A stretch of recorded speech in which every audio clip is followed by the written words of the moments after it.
What do we like about bad guys in movies and games? What is so charming in characters like Hannibal Lecter or Darkseid or the guy from Law-Abiding Citizen? I'm gonna pull the whole thing down. For me, it's not just their edginess, it's their ability to challenge anyone. They don't just break some rules, they break entire systems of rules. Their train just doesn't have any breaks. And our today's guest, Zhin, is one of these guys. He is one of the few champions that don't have any rock, paper, scissors type of counters. The other two champions are Lex and Cassie, but not only he doesn't have any straight up counter, he actually is a counter to Lex and Cassie in a way. And it all sounds like he's OP, and he is in a way. But in order to feel how OP he is, you gotta be good at Zhin. Not mediocre, not kinda okay, just good. But how do you get good? Stick with me and you'll find out. First things first, what's his role? I know that officially he's a flanker, but is he really a flanker? He doesn't have enough mobility to jump on high grounds and hunt highly mobile damage heroes, so if you're playing on a map with a lot of elevation and you wanna counter an enemy Kinessa, you're better off picking a normal flanker like Androxos or Eevee. Zhin is not a champion that will always get behind and assassinate someone in the backline. He's more of a counter to flankers and an ultimate punisher of the game. And yes, killing flankers is something that he excels at, just like Lex and Cassie. And you might ask, why so? What does he have that others don't? Well, he has his combos that, if used right, can kill a low or even medium HP hero pretty damn fast. Zhin has an attack progression, which means that if you shoot once and then within 2 seconds you shoot again and then again, then the third shot is gonna deal 700 damage instead of 450. 3 shots, 1600 damage, not enough to kill anyone yet. But if you sneak your spin attack somewhere in between of them, it's exactly 2000 damage, enough to kill Androxos or Sky. Low HP flankers will die easily, and given that all the flankers fight at medium to close range anyways, all you need to do is to hit them with 3 shots in a row and a spin attack. That's it. Boom, low HP champ got deleted. But what if you face someone who's a bit more tanky, like Bumpkin? That's where the counter ability comes in. Given that you aren't using the legendary for it, you can block only 1 instance of damage and deal 700 damage with it. If you combine it with our combo, 2700 damage dealt in a matter of seconds. That's already enough to kill Bumpkin or Dragos, the high HP damage heroes. Now, how to use this counter ability? Remember one thing about it. Counter is mostly a way to deal damage, not to survive. It's not your panic button, and it's not a way to deal a ton of damage like Androxos Reversal. It's just a way to deal some unexpected spike damage and burst someone down. Now, how to actually use it right? You kinda wanna bait your enemies into shooting you. Obviously, counter is not very easy to use, as experienced players will anticipate you using it and just won't shoot at it. Not always, of course, sometimes even good players will shoot at it. Your job here is to outsmart your opponent and bait him into shooting you. How to do that? It's completely up to you. You can jump on them and force them to panic shoot you back, or you can animation cancel with it. You know, you shoot and then right after that, right after you press the shoot button, you use counter. That way it's gonna be much harder to anticipate you using it. Now, sometimes when enemies use their abilities not very carefully, you can turn it your way very easy. For example, Bumpkin uses his Grumpy Bomb and you see it. You can then block the explosion of this ability with your counter in the right moment, mitigating the effect of the Grumpy Bomb and dealing damage to someone who is close enough to you. This way, that Grumpy Bomb will work against that Bumpkin. Another example is Androxos Reversal. If you got into a fight with him and he's not taking the high ground, at some point he will use his Reversal. And that's just the best present that enemy Andro can give to you. You can tactically feed his Reversal, and then a split second before he shoots it, you use counter. You block the Reversal's damage, you trigger the counter, and deal 700 damage to him. Beautiful outplay. I love doing it. There are obviously more abilities that you can use it on, such as Drogo's ultimate. Yep, Zhin can actually counter Drogo's ultimate, which not only means that it's gonna be hard time killing you with it, it also means that sometimes you can save your tanks from Drogos by jumping in between them and using counter. That's sick and gives so much potential to this champion. Also, if you're running the card that heals you on successful counter, you can use it to block some random enemy projectile on the battlefield and heal up. Now, how not to use this ability? You always wanna use it when all your enemies are looking at you from the same angle. If you use counter while surrounded by enemies, you die. No doubt in that. That's the most of my deaths as Zhin, by the way. Now, his below ability is a nice disengage tool. You're fighting someone, feel like you can die here, press the button, get out. Nothing too much to talk about here, but you should know that you cannot jump while using this ability. Just keep that in mind.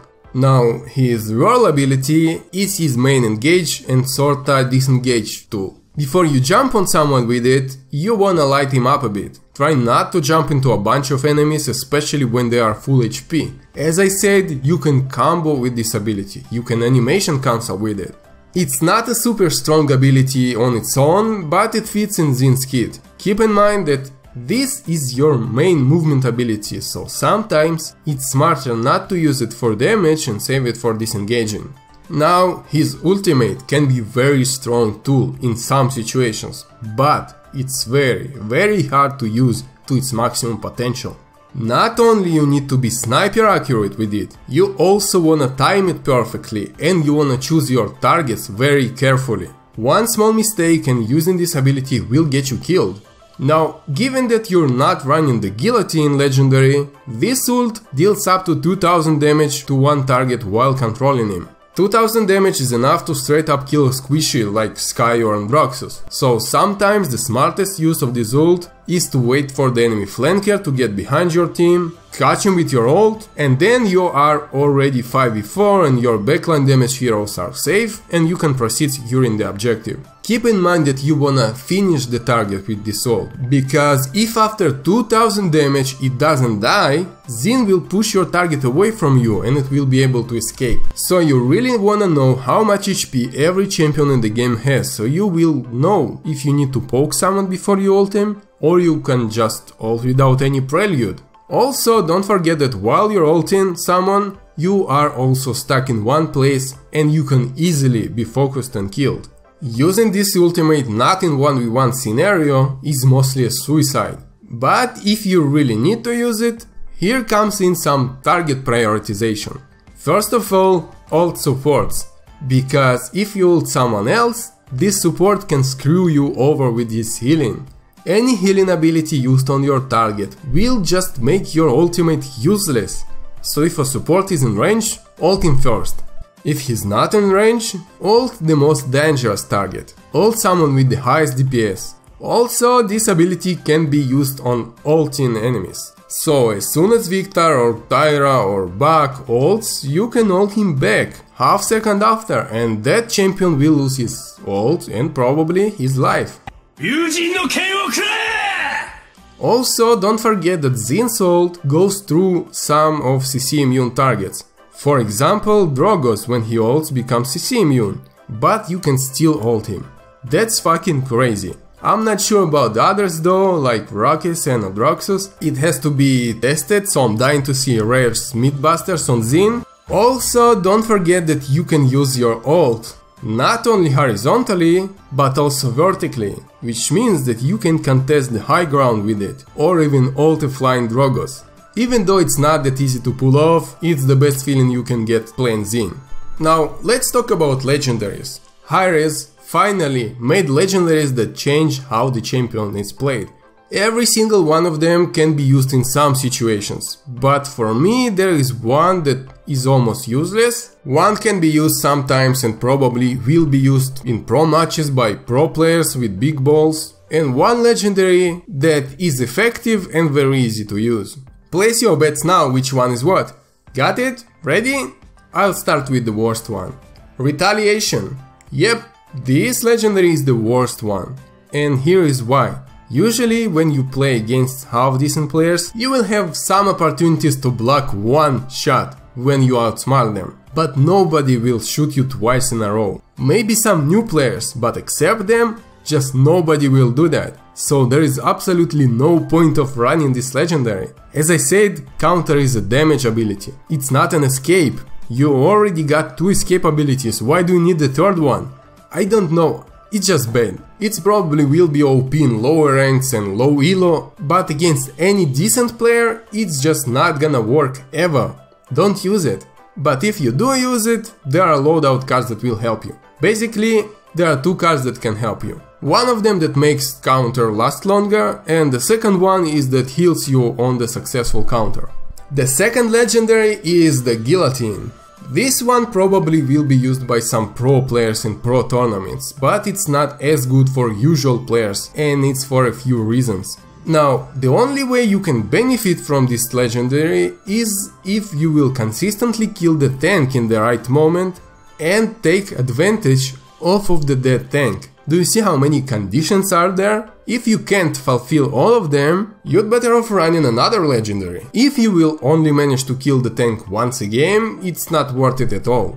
It would be easier to kill him with any other legendary. And killing the tank is pretty difficult because, as I said, you can be killed if you are ulting while surrounded by enemies. And it's given that the enemy tank will be always surrounded by his teammates that just won't let you touch him. They will heal your target, they will kill you, and unless you got teammates that will somehow improve your ult, like Torvald and his bubble, you'd better off not using this legendary. But if you do, there are 2 recommended loadout cards that will help you with getting away after you kill someone with it.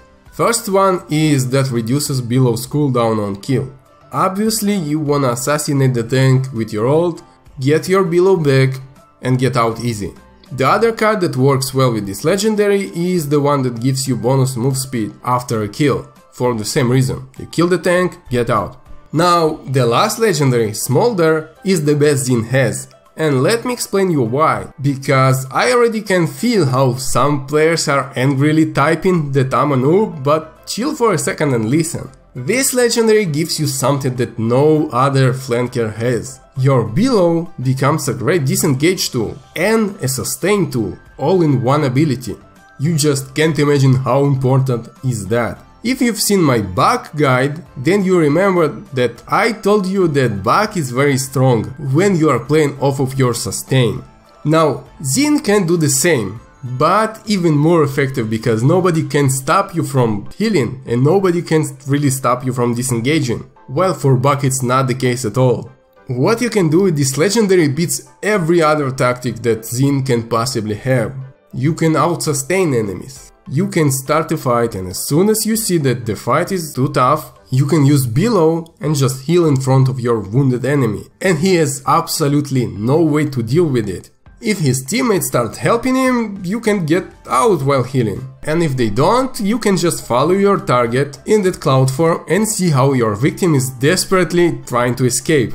With the Smolder legendary, you become very hard to kill and almost impossible to win a duel against. I've tried all the legendaries, and this one is 100% the best. Loadout cards that run well with it, well, there are some variations. First of all, I like to have a range on wall increased. Second, maximum HP will affect how much Billow will heal you, so the card that increases max HP works well. Also, a card that reduces Billow's cooldown on kill works great for obvious reasons. The lifesteal after the wall can be useful too, but I don't really like it too much because I already have Billow to heal. Now, the items. If you are running Guillotine, then you are probably wanna grab morale boost, that's obvious. But if you wanna play smart and you picked Smolder, then Chronos is the only choice here. First item, max it as soon as possible. With Chronos, Zhin becomes even harder to kill and harder to escape from. The most valuable item for this champion, period. Cauterize if you need to counter healers. And if you don't buy red items at all. There is absolutely no point in that. Green items. Kill to heal is the only logical choice, since you don't deal all your damage as a weapon damage and you don't leave a fight for a long time. And when you do leave, Smolder Billow does the job better than Veteran. Zhin is a great champion with a pretty high skill floor and even higher skill ceiling. He's gonna be worthless in hands of a newer player and absolutely disgustingly overpowered in the hands of a good player. I really like this type of characters, but obviously Zhin is not for everyone. Anyways, I hope I made it clear how to play as Zhin. and see you guys next time.